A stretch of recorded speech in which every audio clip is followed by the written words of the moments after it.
Hi everyone, my name is Janus, also known as Pinoy Tech Dad, and this is the Redmi K30, or also known as the Poco X2 in other parts of the world. And in this video, I'll help you figure out if this is indeed a good mid-range phone in 2020.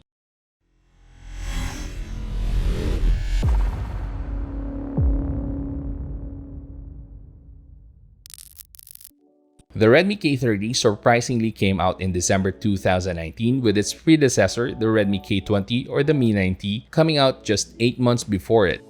4 months after its release, let's find out if the Redmi K30 still packs great value over its predecessor, or should you just consider other mid-range phones. This won't be an in-depth review as a lot of great tech YouTubers have already done that, so I'm just gonna share my experience with the Redmi K30. First off, let's talk about the design. The one I got is the blue variant. It weighs around 208 grams, which is roughly 17 grams heavier than the Mi 9T, but most of that weight is due to its 4500 mAh battery and its bigger display at 6.67 inches compared to only 4000 mAh and 6.39 inches on the Mi 9T respectively.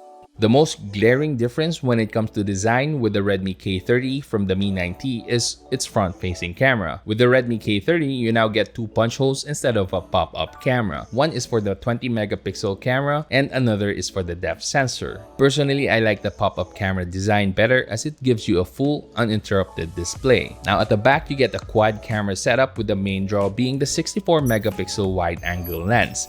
You also get an 8-megapixel ultra-wide lens and a 2-megapixel macro lens along with the depth sensor. On the right side, you have the volume rocker and the fingerprint scanner integrated with a power button. I like this better than the under-screen fingerprint scanner. At the bottom, you have a single speaker, USB Type-C charging port, and a glorious headphone jack. On the left side, you have the hybrid SIM card slot, where you can insert a micro SD card up to 256 gigabytes. On the top side, you have a noise-canceling microphone and an infrared blaster. And the phone, although bigger and heftier than the Mi 9T, actually still feels good in the hand. So it's still very easy to wield one-handed. Next, let's talk about the processor. The Redmi K30 is equipped with a Snapdragon 730G processor. This processor is a slight improvement on the Xiaomi Mi 9T's regular Snapdragon 730 processor and was first introduced in the Redmi X2 last September 2019. Qualcomm claims that the G variant is more focused on gaming, but in reality, you won't really see much of a difference in performance with the non-G processor. And for day-to-day tasks, any benchmark difference is really negligible, especially if you're coming from the Mi 9T. Now, where you'll immediately see or feel the difference is when it comes to the Redmi K30's display. It is now equipped with a 120Hz display. However, the downside is that you only get an IPS LCD display instead of an AMOLED screen. This means you won't have an always-on display feature. So if you love that feature, consider getting a phone with an AMOLED display. Now, picture quality wise, it's surprisingly good. Here it is side by side with the Mi 10 Pro, and I think it really looks good even as a non-AMOLED display. But let's focus on the 120Hz screen refresh rate. It gives the Redmi K30 that buttery smooth effect, which you really need to see in person to be able to fully appreciate, especially because most videos are shot in either 24, 30, or 60 frames per second. The display is bright enough to still be visible even in bright sunny outdoor settings, but of course you'll get to enjoy its full glory when you view it indoors. The colors are vibrant and punchy, and you'd probably even forget that it's not an AMOLED display. Moving on, let's take a look at its camera. I've already mentioned its specs, so I'll just show you some sample photos, and I'll even insert some side-by-side photos from the Mi 10 Pro, just to give you an idea of how the K30's camera matches up with a flagship phone camera.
Okay, so this is the front-facing camera of the Redmi K30 when up against the light.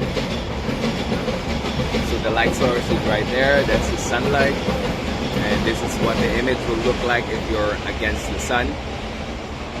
If you have a strong light source, this is what you'll get. You can see that there's a train passing by.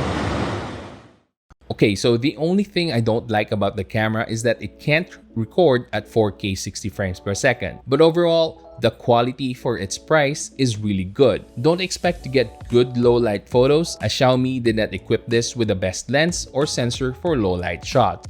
But you'll definitely be able to take good quality photos as long as you make sure that you have great lighting.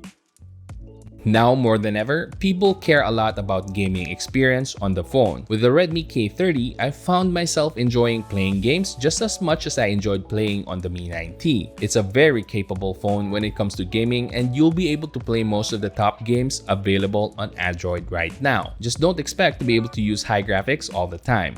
Also, I wouldn't recommend this as a PS2 emulator. For that, I'd recommend going for something that has at least a Snapdragon 855 processor for a smoother experience. The Redmi K30 is equipped with a 4500 mAh battery that can fast charge up to 27 watts. In 2020, these specs are fantastic, especially for a mid-range phone.